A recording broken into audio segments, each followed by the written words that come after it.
Malam itu terasa berbeda dari malam-malam biasanya. Aku ingat betul, hari itu Rabu, tanggal 3 September 2025. Angin bertiup lebih kencang dari biasanya, membawa hawa dingin yang menusuk tulang. Suara ranting-ranting pohon yang bergesekan terdengar seperti bisikan-bisikan aneh yang tak bisa ku mengerti. Aku tinggal sendirian di sebuah rumah kecil di ujung kompleks perumahan. Tetangga terdekatku rumahnya kosong karena sedang direnovasi. Jadi bisa dibilang aku benar-benar sendirian di sudut yang gelap ini. Suasana sepi seperti ini biasanya membuatku nyaman, tapi tidak untuk malam ini. Ada perasaan ganjil yang menyelimuti, seolah-olah ada mata yang tak terlihat sedang mengawasiku dari kegelapan pekat di luar jendela. Aku mencoba mengabaikan perasaan aneh itu. Mungkin hanya perasaanku saja karena terlalu lelah setelah seharian bekerja. Aku menyalakan televisi, berharap suaranya bisa memecah kesunyian yang mencekam ini. Tapi anehnya, tak ada satu pun acara yang menarik perhatianku. Pikiranku terus-menerus kembali pada keheningan di luar sana. Suara jangkrik yang biasanya ramai terdengar pun seakan lenyap di telan malam. Bahkan suara cicak yang biasa bersautan di dinding pun tak ada. Keheningan itu begitu total, begitu absolut, hingga membuat telingaku berdengung. Aku merasa seperti terisolasi dari dunia luar, terperangkap dalam sebuah gelembung sunyi yang menakutkan. Untuk mengalihkan pikiranku, aku memutuskan untuk membuat secangkir teh panas. Aku berjalan perlahan ke dapur. Setiap langkah kakiku di lantai kayu terdengar begitu keras di tengah keheningan ini. Aku bisa mendengar napasku sendiri, naik turun dengan ritme yang sedikit lebih cepat dari biasanya. Saat aku sedang menuangkan air panas KE dalam cangkir, mataku tak sengaja melirik KE arah jendela dapur yang menghadap langsung KE kebun belakang. Hanya ada kegelapan di sana. Tapi entah kenapa, aku merasa ada sesuatu yang baru saja bergerak di balik rimbunnya pohon pisang.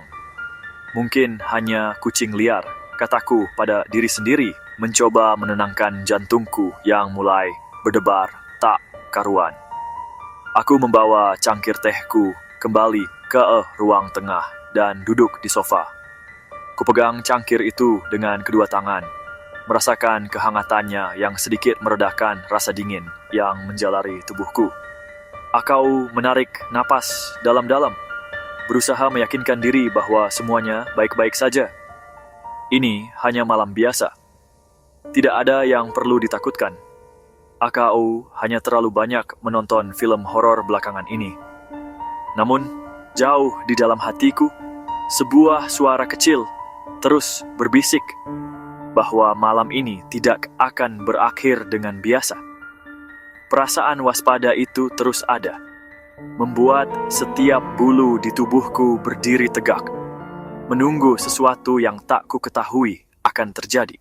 Tepat ketika jam dinding menunjukkan pukul 1 dini hari, keheningan itu pecah, bukan oleh suara televisi atau suara angin, melainkan oleh sesuatu yang sangat tidak terduga. Terdengar suara azan. Ya, azan subuh. Aku langsung melirik jam. Pukul 1 dini hari? Azan subuh biasanya berkumandang sekitar pukul 4 atau setengah 5 pagi. Ini terlalu cepat, sangat terlalu cepat, tapi aku segera memeriksa ponselku. Jamnya sama, pukul 1:03 dini hari. Rasa bingung mulai menyelimuti diriku. Siapa yang mengumandangkan azan sepagi ini? Aku berjalan menuju jendela depan, menyibakkan tirai sedikit untuk mengintip keluar. Masjid kompleks berada cukup jauh dari rumahku, tapi suaranya biasanya terdengar jelas. Namun, suara azan yang kudengar ini terasa berbeda. Suaranya terdengar sangat dekat, seolah-olah sumbernya hanya beberapa rumah dari tempatku. Melodinya pun terdengar aneh, lebih lambat dan penuh dengan getaran yang menyedihkan. seperti sebuah tangisan yang dilakukan.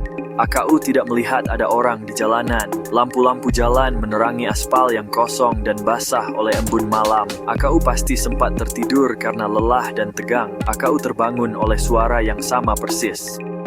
Relasi Instagram langsir seperti setengah jam di ponselku. Pukul 2:30 dini hari. Ini tidak mungkin. Tidak mungkin ada azan lagi di jam segini. Ini adalah yang kedua kalinya dalam semalam. Kali ini suaranya terasa lebih dekat lagi, seolah-olah berasal dari halaman depan rumahku. Aksiaka firmwaftis tempat, napasku tercegah di tenggorokan. Azan hanya dikumandangkan 2 kali untuk subuh, 1 sebagai penanda. Seksi ait with satiba. Sirtov biornesa doresan kedir, salah, sangat salah. Suara stan keting tanig berbeda. Lemputu asa, lemendesak. Yudas praska wascen fotokatuar. Suara syahs terdengar sangat mirip dengan suaraku sendiri. Saat aku menyadari bahwa suara azan ketiga itu adalah tiruan dari suaraku, lututku lemas. AKU jatuh terduduk di lantai yang dingin, bersandar pada pintu. Bagaimana mungkin? Bagaimana bisa ada suara azanku sendiri di luar sana? Kepalaku pusing, dunia di sekitarku terasa berputar. Suara itu terus menggema, setiap lafaznya adalah gema dari suaraku. Namun, dengan nada kesedihan yang tak terhingga, aku menutup telingaku sekuat tenaga, menggelengkan kepala. Aku tidak mau mendengarnya lagi. Tiba-tiba, suara azan itu berhenti. Aku menunggu, menahan napas. Beberapa detik berlalu dalam keheningan total yang menyiksa. Lalu, aku mendengarnya. Sebuah suara pelan yang membuat darahku serasa membeku. 3 dirizokan lid sepet dan pult sastia. Bercantuku saya dari Prince to Prestige. Sebuah skier genam di seluruh jendela kelambat dan korek sengaja. Bayangan hitam pekat perlahan lewat di depan jendela. So ting drage finding doctor step del. John Simak, di bar, spurs keceng, hingga terasa sikaf di dadis. Sosok berjalan melewati jendela ke arah samping rumah. Ke arah mana dia seperti siapa yang dia inginkan. Berbekas sejauh dia mencoba mencari jalan lain untuk masuk. Kemudian aku mendengar suara garukan. Suara kuku yang digoreskan pada kaca jendela kamarku. Keras. Dia itu keruasan.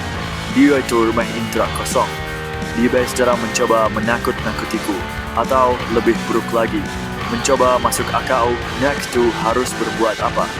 Menelepon polisi. Apa yang akan kukatakan pada mereka? Di permukaan kaca yang berembun ada tulisan. Itu seperti ditulis dengan jari dari luar. Aku mendekat untuk membacanya. Hanya ada 3 kata yang tertulis di sana. Kata-kata yang membuat darahku kembali terasa dingin. Jangan pergi besok. Besok? Apa maksudnya? Besok aku memang punya rencana. Aku berencana untuk pergi ke luar kota. Mengunjungi orang tuaku yang sudah lama tidak kutemui.